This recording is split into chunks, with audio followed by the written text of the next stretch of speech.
This weekly podcast inspires you to step outside of your comfort zone.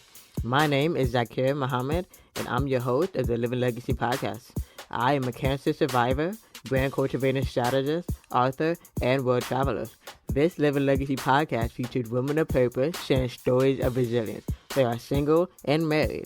They are artists and entrepreneurs who run businesses and juggle parenthood.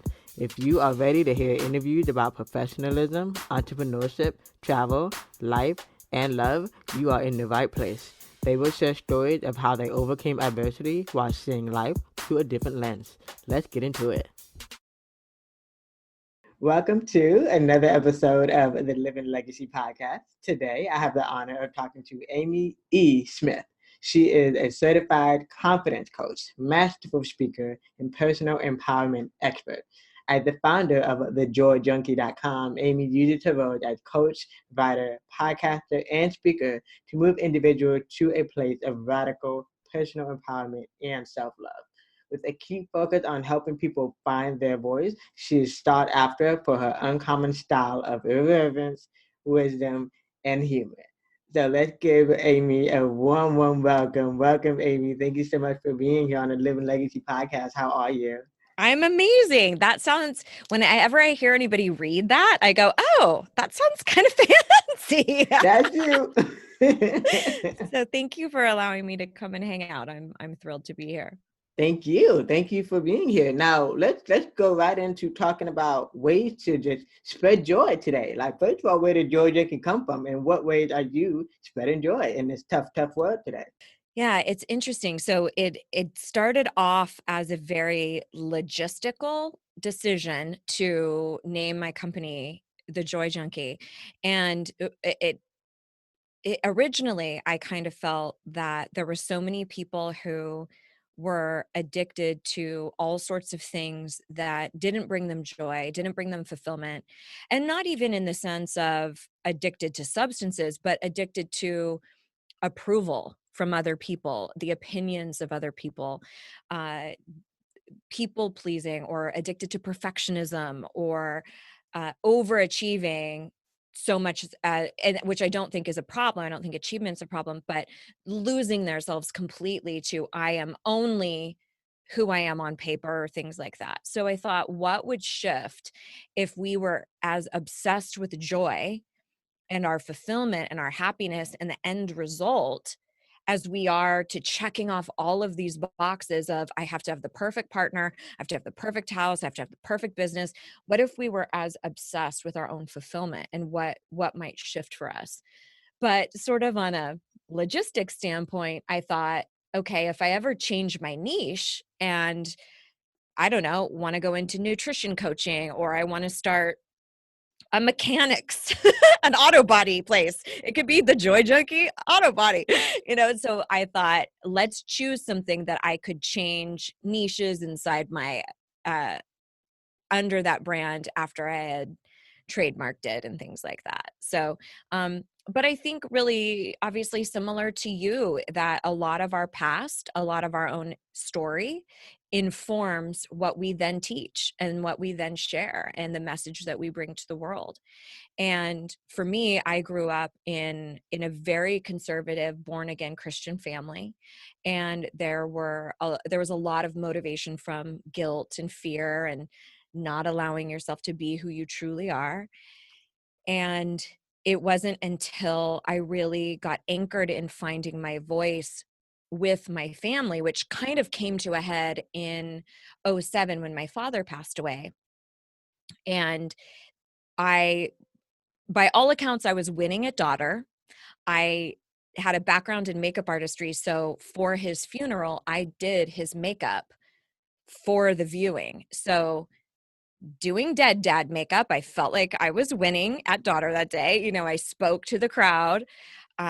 And then we get back home to my mom's house, and she says, she found it the most opportune time to say, it feels as though your father and I have failed as parents, because myself and my two younger brothers weren't subscribed to the faith any longer. And that hit me like a ton of bricks, because also a bit of context is that my two younger brothers had done jail time, had a bunch of trouble with the law. And, I was the one who was working since I was 14 and got out of the house and put myself through college and all of those things. And to be then grouped in the you're a disappointment because you don't believe what we believe, after I had just put makeup on my father, his corpse, and spoken at his eulogy. And that was really a changing point for me, where I realized there is a cost to making everybody else happy. And I know you've been quite candid about this with your divorce. Like, there is a way in which we sacrifice ourselves, also disproportionately as women. We want to make everybody else happy. We're told we need to take care of everybody else's emotions. And that was when I realized it's not always an ultimatum, but if it comes down to, I need to either choose to make you happy or I need to choose to make me happy, I'm going to choose me. And that became this huge piece of the work that I do, which is the internal component of believing that what you want matters, that you are valuable and worthy and enough already, like that internal belief. And then the external component of, now how do I communicate that with the world? Now, what does that look like in my business, in my brand? What does that look like with tough conversations, with boundaries, with saying no? How do I verbalize that? And for me, that has now become really kind of the nucleus of what I do, which is teaching people how to be vocal and speak up for themselves and say no and not feel guilty. And so that the end result is joy, right? So that the end result is what we want to feel, which is a personal sense of pride in ourselves and fulfillment and happiness. So that's a little how that unfolded. I love that. And it's definitely a well-needed niche. Even if you do change, it's definitely well-needed. Yes.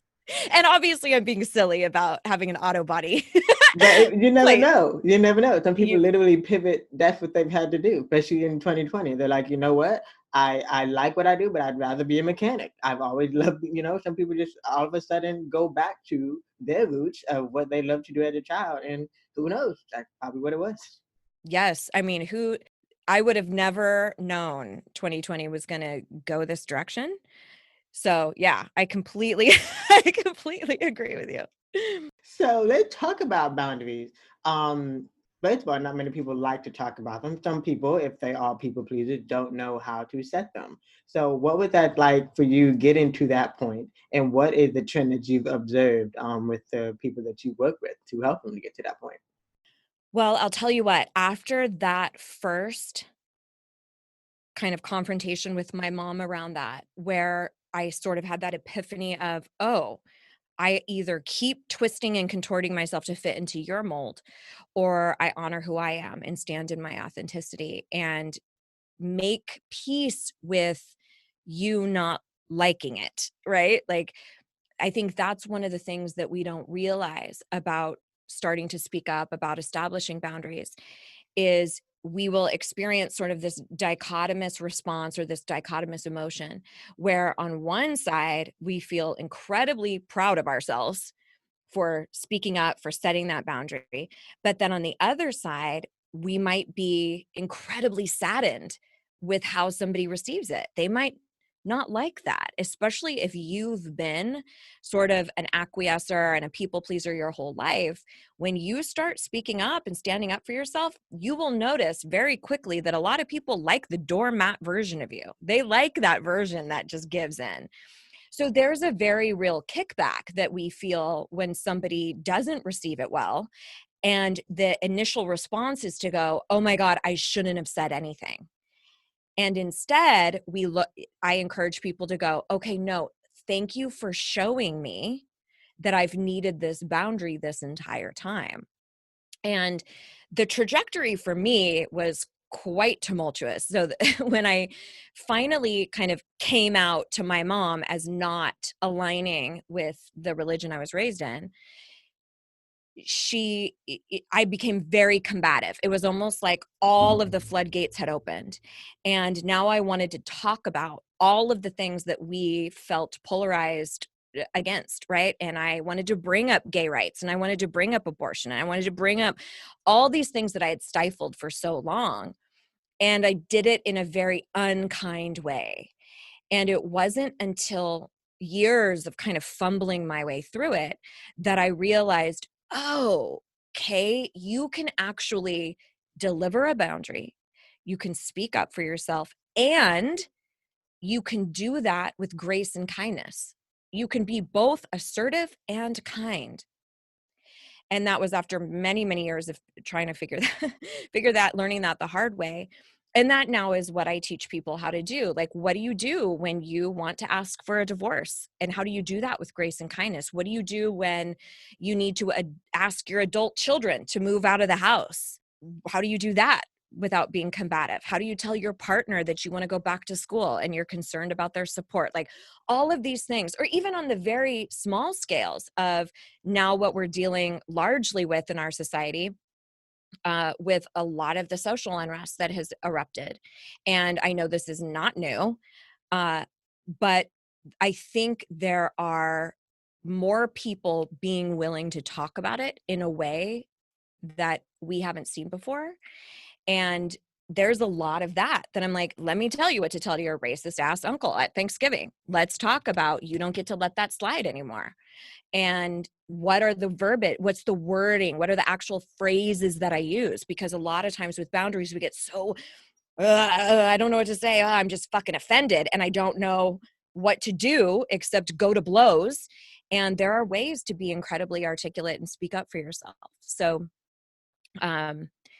boundaries are a tricky one because I think for a lot of people, especially if you tend to be more introverted or a little bit more quiet, once you get the guts up to actually deliver a boundary, we're like, whew, done, cool, done, I said that. But like I mentioned earlier, a lot of people are going to swoop back in and go, I don't think she really means that. I don't think she just took some seminar. She just listened to some podcast. She just thinks that she's going to lay down. And then, Oh, she's just full of herself. She's having a bad day. right, they want to dismiss, they want to write it off. And so then I think one of the big pieces of boundary setting is the enforcement, is going, hey, remember when we had that conversation? I really meant it. Perhaps I didn't share with you how incredibly important that was, but I wasn't joking. And I would appreciate it if fill in the blank, delivering that very specific boundary and giving yourself the grace that it's probably going to be messy before it gets really seamless, and that it just takes practice. Absolutely. So I definitely took away 3 things that the listeners would probably be writing down. It should definitely speak up no matter what, because once you do speak up, it'd be like a weight lifted off your shoulder, to have grace with yourself and with the other people, and to obviously set them first and foremost, because it's definitely good for you. So those are definitely good tips. Yes. Well, and I think there's a mantra that I operate under with kind of that first point that you mentioned around speaking up. And it is, do not allow your silence to make you a liar. I think so often we stand by, especially now, like people saying things that are offensive, people saying things that are unacceptable. And it's scary to speak up. And it's, and in some cases, a threat of violence, right? And so being really needing to tread lightly on, how can I speak up for myself in a way that is both powerful but then also safe? And I don't know if I'm entirely the best person to speak on that, but that mantra of do not allow my silence to make me a liar keeps me really honest. I mean, I'll give you a very small example. I used to do quite a bit of community theater, and there was a gentleman who I was doing a show with who showed me a meme on his phone that was incredibly disparaging to a mentally and physically disabled child.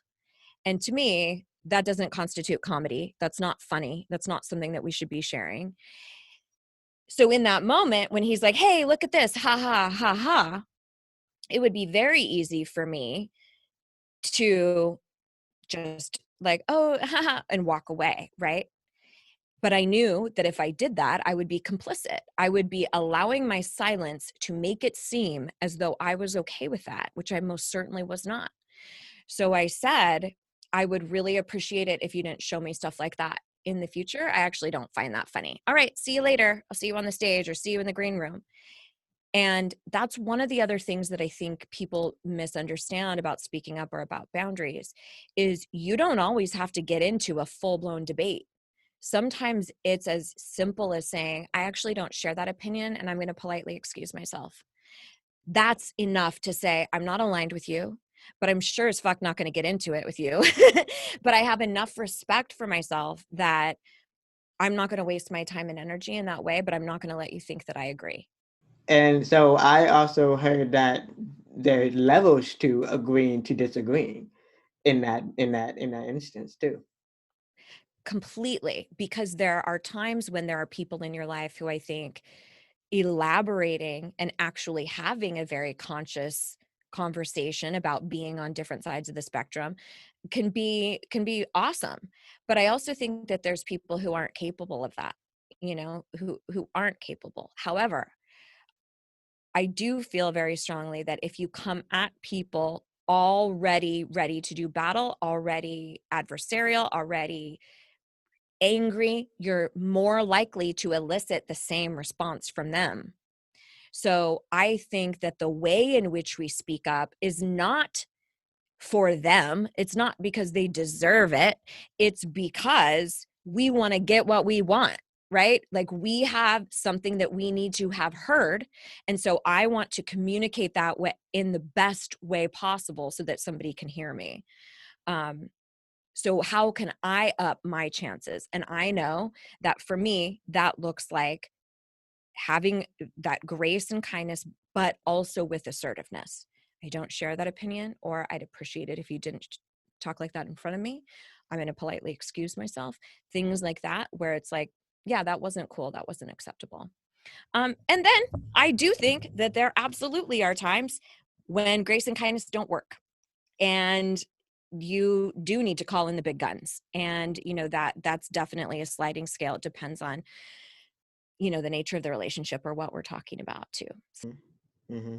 And just as you were speaking, it was reminding me of a previous episode on the Living Legacy podcast with Tabitha Liburd, and we literally talked about conflict management strategy. So she is a conflict strategist, conflict manager strategist. She went from a lawyer to wanting to help those who need that mediation, and she gave great tips. So all the listeners, definitely check that out, because I feel like that's a great supplement. Check this episode out, check that episode out, and hopefully we hope that you'll have resources out there to manage these tough times and find ways to get back to self-love.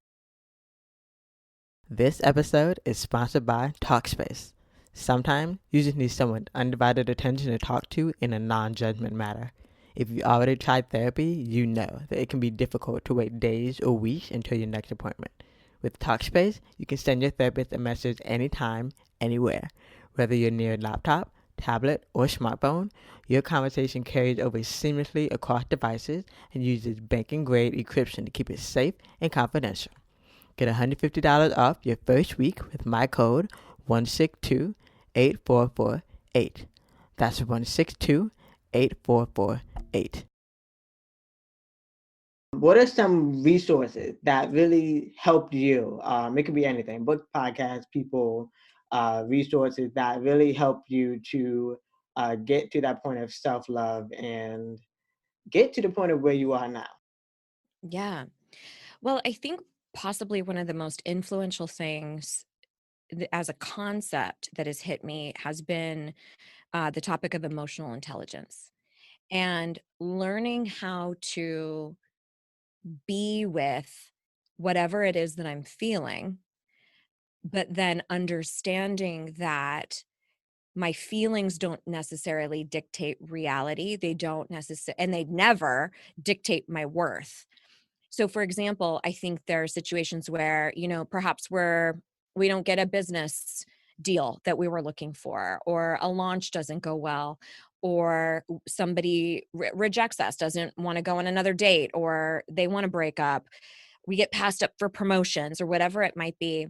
And we take that emotion that we're feeling, which is sadness, despondence, irritation, frustration, anger, rage, and we take all of those things that we're feeling and we make that mean something about our self-worth. We collapse that and we go, okay, that must mean now that I'm not enough, or that I'm not worthy, or that I'm not lovable. Instead of recognizing that our emotions are there just to tell us something is going on. They're just messengers to say, hey, pay attention, something's happening. Much the same way we have physical pain. I get pain in my knees sometimes, and it's not up to me to be mad at my knees.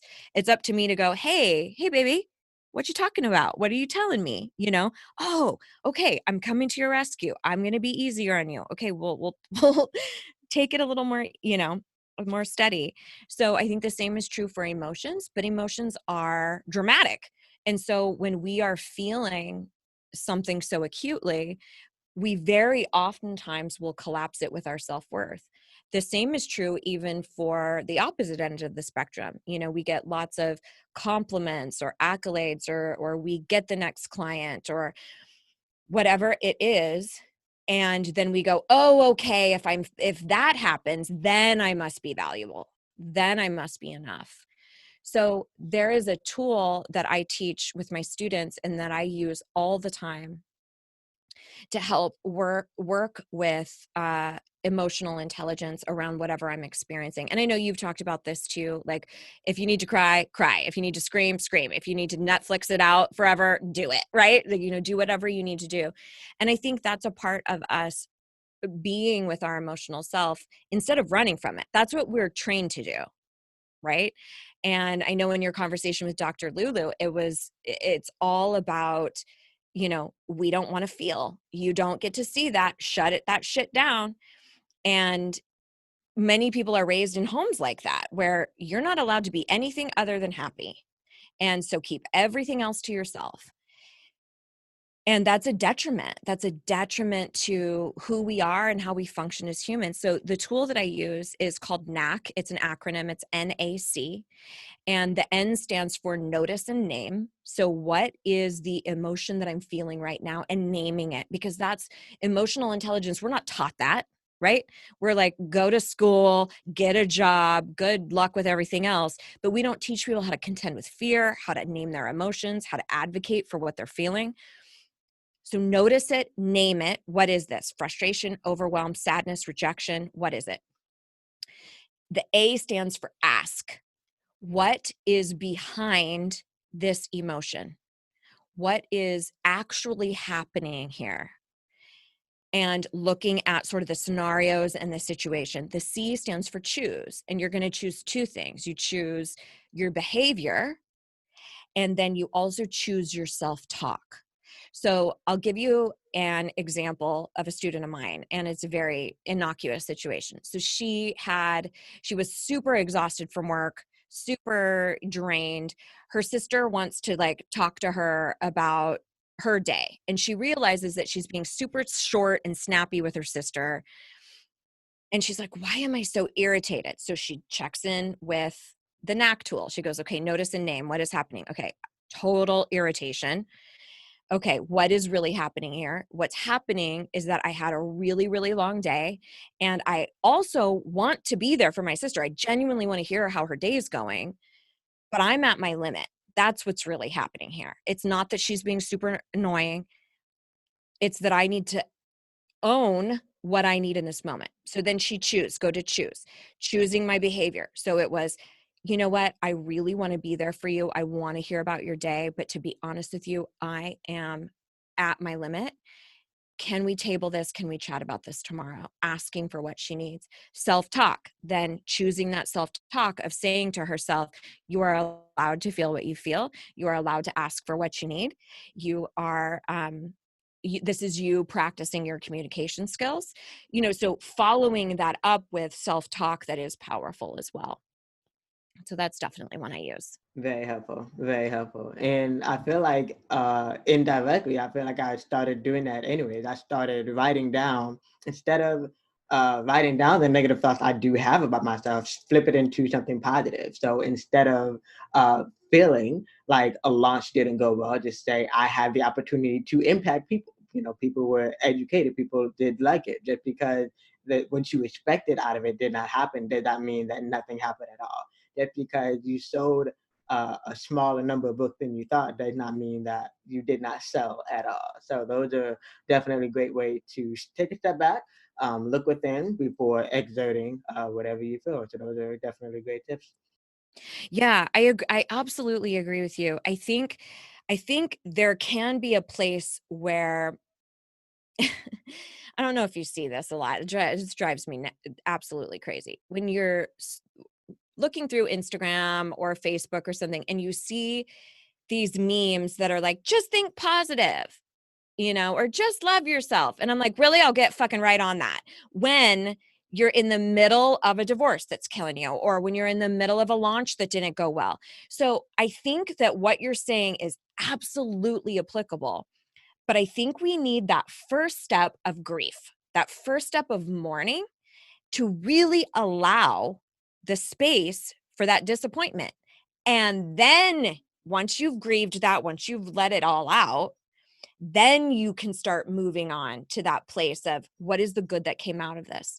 What are my learning points? But when you're in the middle of, like, let's say it's the day you got passed over for a promotion, it's really hard to see all the good things in that. In those moments, I think it's about giving yourself the freedom to grieve, to be bummed out. And then once you've allowed yourself to feel that, then moving on to, okay, what was my learning? And that gestation period is different for everybody. And sometimes it's a week, sometimes it's a day, sometimes it's a couple months. Like, it depends exactly what you're going through. But I do think that trying to go, oh, nope, everything's good. I learned my lesson and I see the bright side, and can be, it's almost like you're trying to put a Band-Aid over a wound. And it's like, no, no, no, let's get some stitches out. Let's really clean this bitch out and make sure that we're okay. You know what I mean? Um, it's not a Band-Aid situation, so that we can heal, so that we can repair. And yeah, so I'm with you on that. Now, I have a couple of fun questions that I've started to do with guests. Are you ready? I don't know. Okay, we'll see. We'll find out. The first question is, when this is all over and more places open up to travel, what's the first place you want to travel to? The first place I really want to travel is Ireland. My husband and I we just celebrated our 21-year wedding anniversary, and we have wanted to go to Ireland for the last 2 decades and never have been able to. Well, we booked a trip in May, this past May, and had to Oh, cancel all of it. Yeah. Thank you, COVID. So, yeah, worse things have happened for sure. But that has been sort of one of those bucket list things that I can't wait for us to actually do that and be able to do it in a safe way. I love that. Yeah, Yeah. perfect. And in the meantime, just set your desktop screensaver to your favorite landmark in Ireland. Yes. I'm curious for you. What's the first place you want to travel? Oh, well, see, I'm just itching. I love water, any place with the beach, so I'm itching to be near water. And it does not have to be a place that requires a passport stamp, so I'm okay with Hawaii. I mean, I've done Puerto Rico, but maybe I could go back there. Hawaii, maybe not someplace too far, so not Guam. Actually, probably even the St. Kitts Virgin Island, because my maternal grandfather is from there, and I've never met him. I don't know much about him, but I would love to just go there and see if I feel his energy, maybe. So Oh, somewhere, cool. somewhere around the water. Nice. Nice. Very cool. Okay, and question number 2: if you were to die tomorrow, what would you want your legacy to be? Ooh, that's a good one. I think the feminist in me would really want all women to truly know their value, and to say that I was a pivotal piece of them learning that and coming home to who they really are. I've had a lot of people tell me that they signed up to work with me thinking that they needed fixing, that there was something wrong with them, that they were uniquely broken. And what they really discovered was that they needed to stop apologizing for all of the things that they were, and that they needed to learn to embrace the beauty of who they are.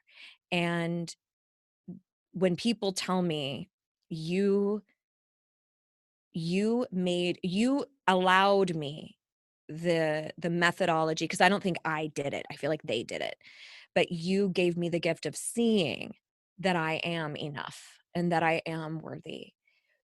That's what I want people to say, and when you believe that, it has a ripple effect. That's when you are able to advocate for yourself, and you are able to establish boundaries and make choices that honor what you really want in this world. So, yeah, thank you for asking that. Yeah, no problem. I mean, that's perfect. That's a great way to. I feel like it's a great post to know too. Like this is my reminder every day when it gets tough too.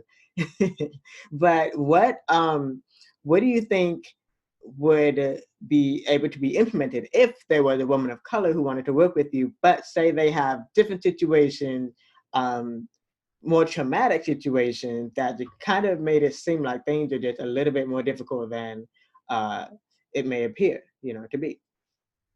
Yeah, that's a great question. Well, I think one of the things that's really important to me as a very white woman, like there's no tan even at all, is to not pretend that I understand that, to not pretend that that I have any real world experience of what that's like. Um, and to also not monopolize that. I had a beautiful Black woman who I worked with, who, we actually had a lot of similarities with our childhood, and it ended up working out brilliantly. And it was really amazing because during all of the stuff that was happening in May around George Floyd's death, she had put up a Facebook post that was really her standing in her power and speaking up, and she was very demure and kind of soft spoken and wasn't super extroverted, and so speaking up really was a challenge for her.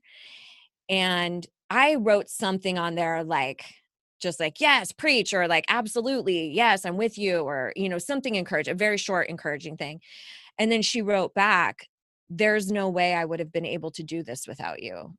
And I was like, I'm doing something for the resistance. Oh my God, So, because I was feeling very worthless at the time and helpless in a lot of ways. And so that was extremely powerful.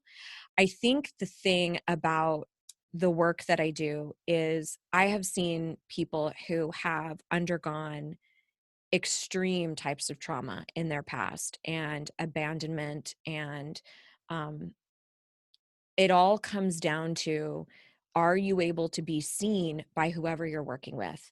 So I think, I don't think therapy's for everybody. I don't think coaching's for everybody. I'm also a hypnotherapist. I don't think that's for everybody. But I do think that there's a practitioner for everybody. And that comes down to, do I feel safe with this person? Do I feel seen with this person? Do I feel heard with this person?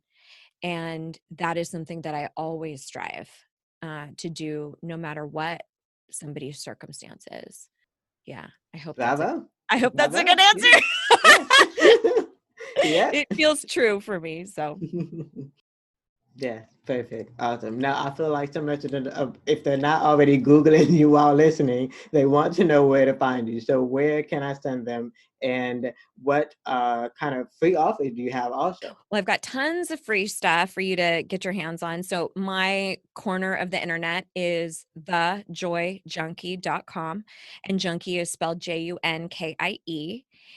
And over there, you'll find a litany of freebies. The first thing that you'll see on the front page is a free ebook and audiobook that I have specifically around more tactics and tools, very linear, descriptive things that you can start doing as practices to help bolster confidence and self-love so that you are able to establish boundaries and speak up for yourself. I do a weekly podcast as well with my husband. We've been doing it for 7.5 years, which is crazy. And so that's also a lovely little freebie. You can find us on all major platforms, but that might be a way for you to kind of get to know my method and my work and, kind of how I speak and teach. But yeah, lots of good freebies over there. And then you'll inevitably get down the rabbit hole of a bunch more freebies that come up along the way if you subscribe to either of those. And I'm also on all social media platforms under the Joy Junkie handle as well. Perfect. Awesome. Yeah, so I definitely link it in the link so people can go to the show notes on livinglegacypodcast.com to check those links out. Thank you, and thank you for doing the hard work so that more women of all colors can step up, speak up, and live their full potential. Oh, thank you. I really appreciate you having me. Thank you for listening to the Living Legacy podcast. Be sure to subscribe, follow, and download so you don't miss the next episode. If you want to learn more, you can visit ZakiraNayar.com. That's ZakiraNayar.com. Do you have any suggestions on a topic you want to be talked about? Send me an email or leave them in a review. If you love this episode, be sure to share it with your friends.